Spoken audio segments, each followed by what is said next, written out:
Shalom, selamat malam, selamat berjumpa kembali di hari Rabu 14 Oktober 2020. Senang kalau ada saat ini bersama-sama kita boleh dapat menyatukan hati kita di dalam satu ibadah keluarga. Sebelumnya kita naikkan doa kita untuk pembacaan Alkitab. Kami bersyukur untuk kasih setia Tuhan yang tidak pernah habis di dalam kehidupan kami.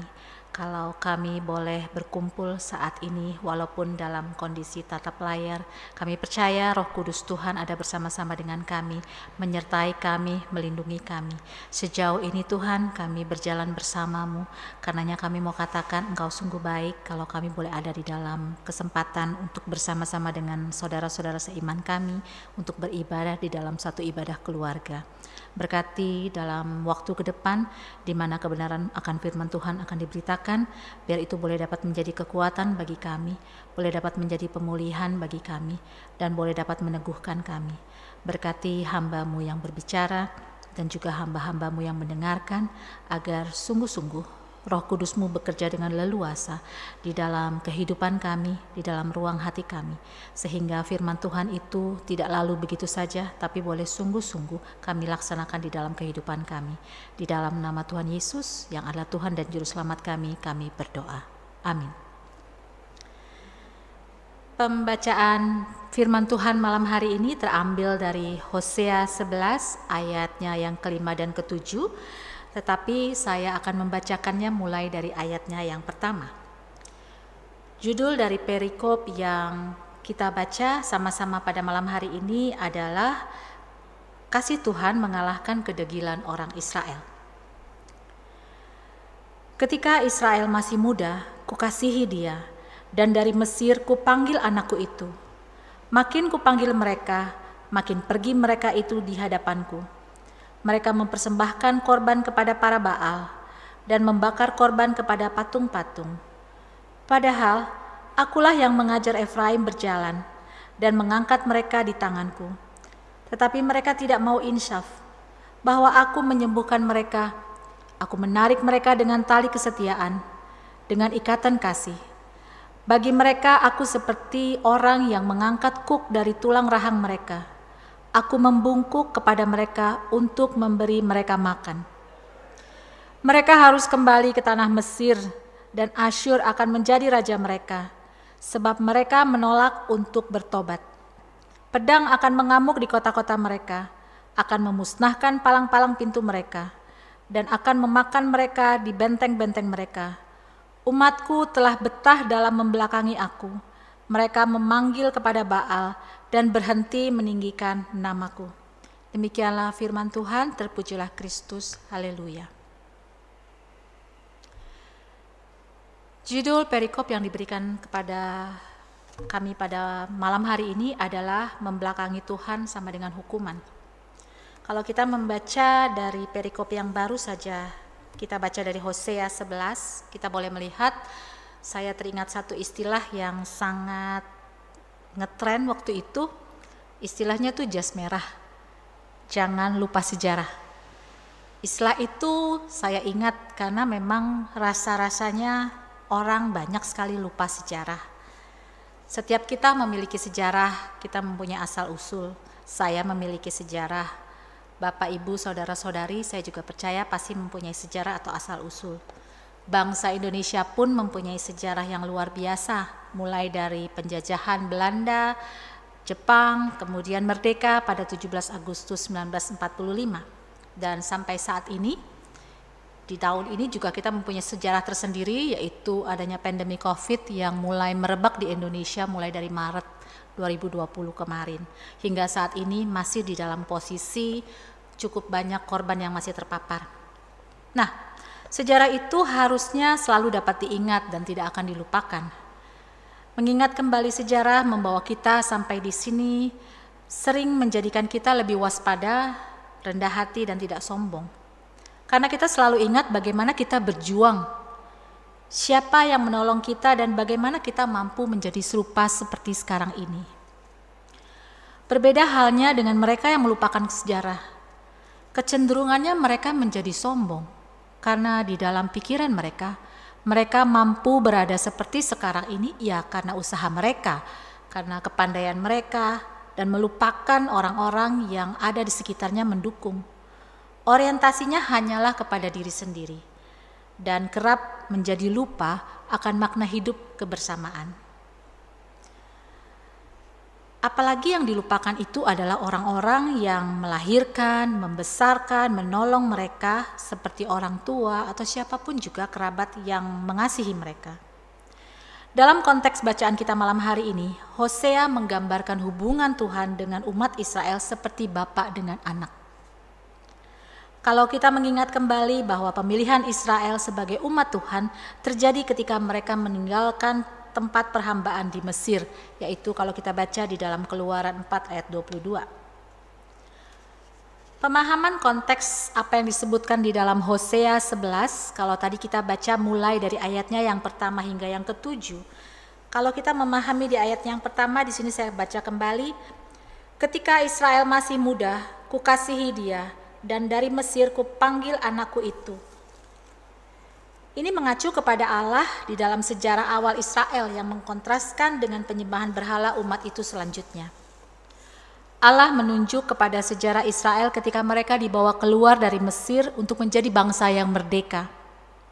Ia memanggil mereka anak. Namun tidak lama kemudian mereka menjadi anak yang murtad dan tidak taat. Kita baca di dalam Hosea 11 ayat yang kedua, dari Mesir kupanggil anakku. Allah memanggil Israel dari Mesir ke Kanaan dan menyediakan mereka perlindungan dan makanan.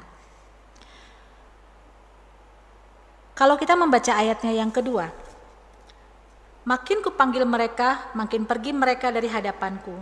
Mereka mempersembahkan korban kepada Baal dan membakar korban kepada patung-patung. Dari ayat sini jelas disebutkan bahwa ketika mereka dipanggil justru mereka semakin mengeraskan hati dan menolak untuk mematuhi Tuhan. Mereka mempersembahkan korban para Baal dan objek-objek pemujaan dari ibadah kepada Baal yang jahat dan menuntut kesetiaan Israel itu dialihkan. Kalau pada awal mulanya mereka begitu setia, mereka menyembah Allah yang hidup yang membawa keluar mereka dari Mesir kepada tanah Kanaan. Mereka lupa akan pertolongan-pertolongan Tuhan selama mereka berjalan di padang gurun. Kembali ke ayatnya yang ketiga, di sini disebutkan bahwa padahal akulah yang mengajar Efraim berjalan dan mengangkat mereka di tanganku, tetapi mereka tidak mau insaf bahwa aku menyembuhkan mereka. Jelas di sini bahwa Allah menggambarkan bagaimana Allah sendiri mengajarkan Efraim untuk berjalan. Sekali lagi Tuhan mengacu kepada masa muda Israel sebagai orang tua. Allah mengajar Israel berjalan. Tindakan Allah menjaga, melindungi, ditunjukkan ketika Israel akan tersandung. Tetapi Israel tidak menunjukkan pengertian. Mereka tidak mau insaf. Bahkan aku menyembuhkan mereka. Israel tidak menyadari bahwa Tuhanlah yang menyembuhkan mereka. Orientasi mereka mulai berpusat kepada diri sendiri. Mereka mulai merasa bahwa upaya-upaya merekalah yang menjadikan mereka sebagaimana adanya saat ini. Menarik di ayatnya yang keempat, di sini kita baca, aku menarik mereka dengan tali kesetiaan, dengan ikatan kasih. Bagi mereka, aku seperti orang yang mengangkat kuk dari tulang rahang mereka. Aku membungkuk kepada mereka untuk memberi mereka makan. Di dalam ayat yang keempat ini, ilustrasinya adalah bagaimana Tuhan menjaga dengan tali kesetiaan. Ada yang bilang bahwa I drew them with cords of a man. Pemeliharaan Allah atas Israel berlanjut sampai Israel mencapai kedewasaan. Kalau kita boleh lihat di sini, Allah memakai tali yang cocok buat manusia, yaitu kelembutan dan juga menunjukkan kasih sayang untuk menuntun bangsa Israel. Allah menunjukkan perhatiannya waktu menghadapi Israel. Perhatian Allah tampak dengan cara ia menuntun umatnya, dengan tali kesetiaan dan dengan ikatan kasih juga belas kasihan ilahi. Selaku bapa dan tabib, ia selalu memperhatikan, menyembuhkan, menuntun, namun mereka tidak mengingat kasih dan berkatnya itu. Jadi jelas kalau kita melihat dari ayatnya yang pertama sampai dengan ayatnya yang keempat, menjelaskan tentang sejarah masa lalu yang sengaja dilupakan oleh Israel. Melupakan sejarah berarti lupa akan identitas. Israel lupa bahwa Tuhan yang memanggil dan membawa mereka keluar dari Mesir, dari tanah perbudakan menuju kepada Kanaan di mana mereka beroleh susu dan madu. Israel lupa bahwa Tuhan yang memanggil dan membawa mereka keluar serta membebaskan perbudakan di Mesir. Dan Israel lupa bahwa Tuhan yang mengangkat mereka sebagai anak serta memimpin sepanjang perjalanan padang gurun. Israel lupa bahwa Tuhan yang membuat mereka menjadi bangsa yang besar, lupa mengakibatkan Israel buta melihat kasih-Nya yang ajaib di sepanjang perjalanan hidup mereka. Nah, pada ayatnya yang kelima dan ketujuh kita melihat bahwa merupakan sikap dan tindakan Tuhan terhadap pembangkangan Israel. Di dalam ayatnya yang kelima jelas di sini dikatakan bahwa mereka harus kembali ke tanah Mesir dan Asyur akan menjadi raja mereka. Sebab mereka menolak untuk bertobat. Jelas di sini dikatakan bahwa mereka harus kembali ke tanah Mesir. He shall not return into the land of Egypt. Sang Nabi berbicara tentang penghukuman, tetapi bukan dalam bentuk perbudakan kembali di Mesir. Asyur saat itu menjadi raja mereka dan kerajaan utara jatuh ke tangan Asyur pada tahun 722 sebelum Masehi. Menjelaskan keputusan Tuhan untuk menghukum Israel. Hosea menyampaikan bahwa akibat dari sikap dan tindakan Israel yang terus membelakangi Tuhan serta tidak mau bertobat, maka Dia akan memberikan mereka kembali ke zaman pembuangan seperti pada masa lalu di Mesir. Asyur yang sedang bangkit menjadi bangsa yang besar dan kuat mengalahkan serta menawan Israel. Tuhan tidak kompromi pada kejahatan dan dosa Israel yang membelakangi dan menyembah Baal. Lalu di ayat yang ke-6 di sini kita perhatikan bahwa pedang akan mengamuk di kota-kota mereka, akan memusnahkan palang-palang pintu mereka dan akan memakan mereka di benteng-benteng mereka. Pedang merupakan lambang perang. Hosea menggambarkan hancurnya kota-kota Israel oleh perang. Dalam ayat ini digambarkan bentuk hukuman yang akan dialami oleh bangsa Israel, yaitu peperangan yang sangat mencekam dan mengancam seluruh bangsa. Tidak seorang pun yang dapat menyelamatkan diri dari peperangan. Kota-kota, benteng-benteng, dan pintu-pintu gerbang yang kuat juga kokoh sekalipun tidak mampu menahan serangan peperangan tersebut. Semuanya akan dihancurkan dan dimusnahkan. Setiap orang yang berusaha bersembunyi di benteng-benteng pun akan ikut terbunuh. Di ayat yang ketujuh kita membaca bahwa umatku betah dalam membelakangi aku. Mereka memanggil Baal dan berhenti meninggikan namaku.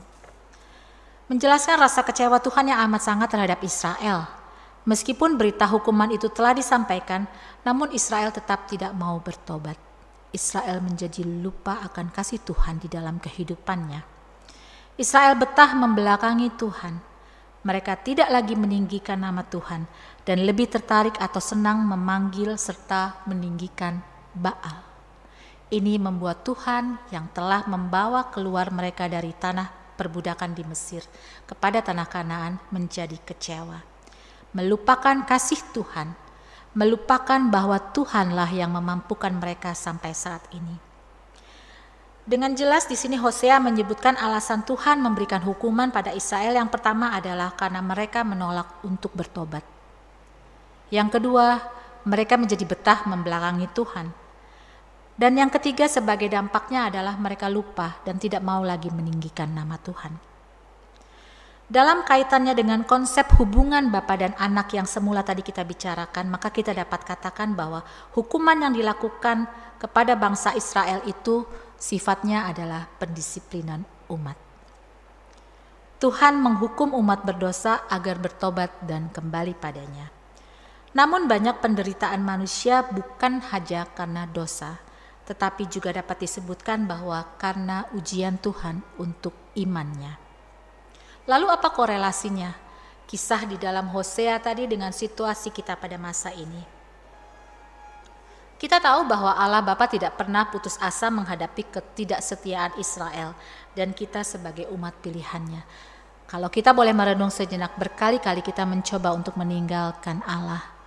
Berkali-kali kita coba untuk lupa bahwa kita ada sebagaimana kita ada saat ini hanyalah karena anugerah Tuhan. Apakah Tuhan sedih melihat hal itu, kasih-Nya tetap atas kita. Kasih setia Tuhan pada umat-Nya telah diganapi di dalam diri Yesus Kristus. Ia memikul salib lambang dosa, juga kutuk, dan menggantikan kita agar kita terbebas dengan selamat. Sehingga apapun keadaan kita dalam masa ini, khususnya di masa pandemi ini, kita seperti berada di dalam satu medan perang yang tidak kita ketahui bagaimana musuhnya, siapa musuhnya, kapan perang ini akan berakhir. Semua orang bisa terkena dengan COVID-19 ini. Apa artinya firman Tuhan yang tadi kita baca dari Hosea dengan hubungannya dengan kondisi kita saat ini?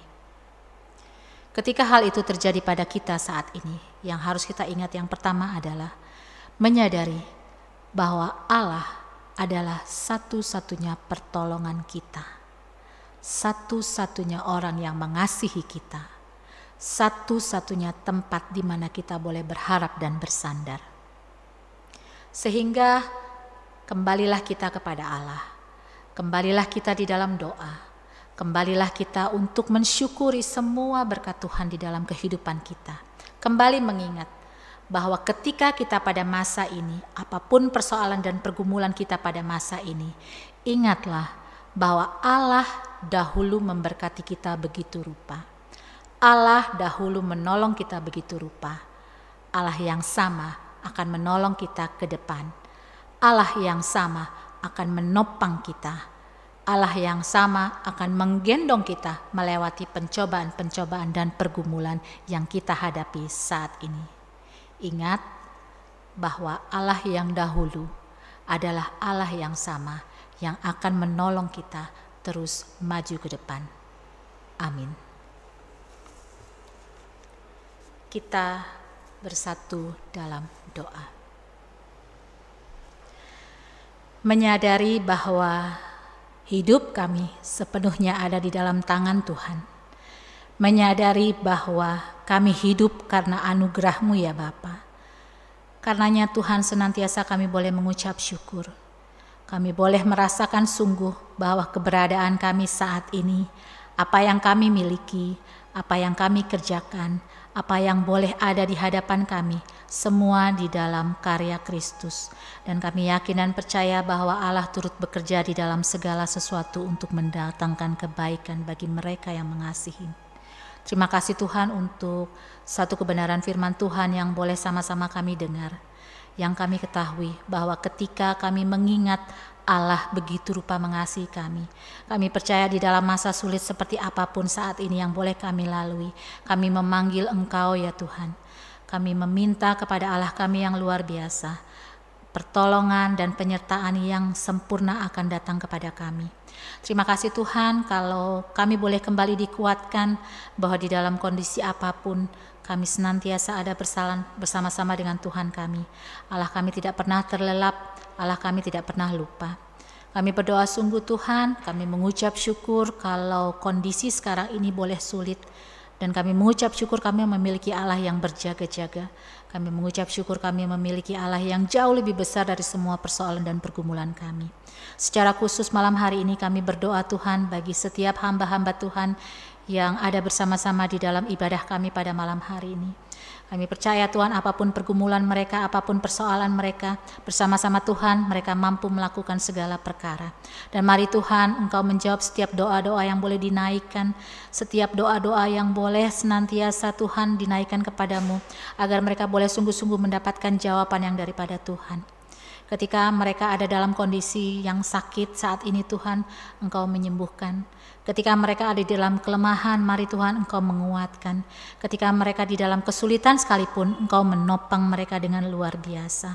Kami membawa seluruh pergumulan kami, apapun yang kami alami saat ini Tuhan, baik kami sebagai pribadi, baik kami sebagai keluarga-keluarga Kristen dimanapun Tuhan tempatkan kami, baik kami juga sebagai pekerja-pekerja Kristen Tuhan dimanapun Tuhan tempatkan kami untuk bekerja, apapun persoalan dan pergumulan kami Tuhan, kami mau katakan Tuhan, kami berharap dan bersandar kepadamu. Persoalannya dan situasinya mungkin tidak akan menjadi lebih mudah, tapi kami percaya bahwa Tuhan kami menolong begitu rupa, sehingga kami boleh mampu melewati segala sesuatunya ini bersama-sama denganmu. Kami berdoa bagi gereja kami GPIB Ebenezer dengan Pak Pendeta, dan juga seluruh presbiter dan fungsionaris Tuhan. Biarlah Tuhan kami juga boleh sungguh-sungguh terus dibawa masuk di dalam satu pelayanan yang lebih lagi untuk memuliakan nama Tuhan. Kami juga berdoa bagi jemaat Tuhan dimanapun mereka berada saat ini Tuhan. Kami percaya perlindungan dan penyertaan Tuhan sempurna atas mereka. Dan biarlah Tuhan mau ada bersama-sama dengan mereka saat ini. Kami juga berdoa bagi bangsa dan negara kami ya Bapa.